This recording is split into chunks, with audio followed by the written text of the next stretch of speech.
తెలంగాణలో LAWCET results వచ్చేసాయి. ఎవరైతే స్టూడెంట్స్ ఎగ్జామ్‌ని అటెంప్ట్ చేశారో వాళ్ళలో most of the people pass అయ్యారు. పాస్ అయిన వాళ్ళలో చాలా మందికి ఉన్న డౌట్ వచ్చేసి ఏంటంటే మాకొచ్చిన ర్యాంక్‌కి ఏ కాలేజ్‌లో సీట్ వస్తుంది అని. అలాగే మేము ఏ కాలేజెస్‌ని వెబ్ ఆప్షన్స్‌గా సెలెక్ట్ చేసుకోవచ్చు అనే డౌట్ అనేది చాలా మందికి ఉంది. డౌట్స్‌ని దాచుకోకుండా ఈ వీడియోలో క్లారిఫై చేసుకుందాం రండి.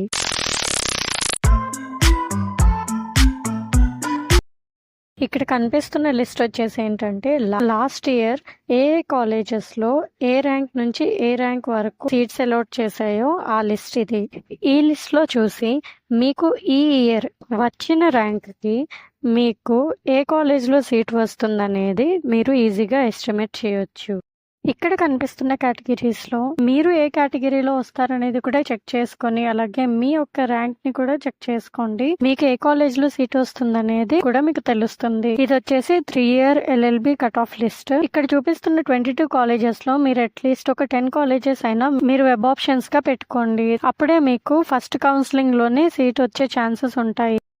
ఇప్పుడు మీరు చూస్తున్నది 5 year LLB cut off list. ఈ కోర్స్ లో మీకు 21 కాలేజెస్ ఉన్నాయి. ఇందులో కూడా మీరు ఒక 10 వెబ్ ఆప్షన్స్ పెట్టుకుంటే మీకు ఫస్ట్ కౌన్సిలింగ్ లోనే మీకు సీట్ వచ్చే ఛాన్సెస్ ఉన్నాయి. 2 కౌన్సిలింగ్స్ ఉంటాయి కాబట్టి ఒకవేళ మీకు ఫస్ట్ కౌన్సిలింగ్ లో మంచి కాలేజ్ లో సీట్ వస్తే ఆ సీట్ ని వదులుకోకండి. సో ఇదండి ఇవాల్టి వీడియో. ఈ వీడియో మీకు నచ్చినట్లయితే లైక్ చేయండి, షేర్ చేయండి. అలాగే లీగ్ ఆఫ్ లో తెలుగు ఛానల్ ని సబ్స్క్రైబ్ చేసుకోండి. Thanks for watching.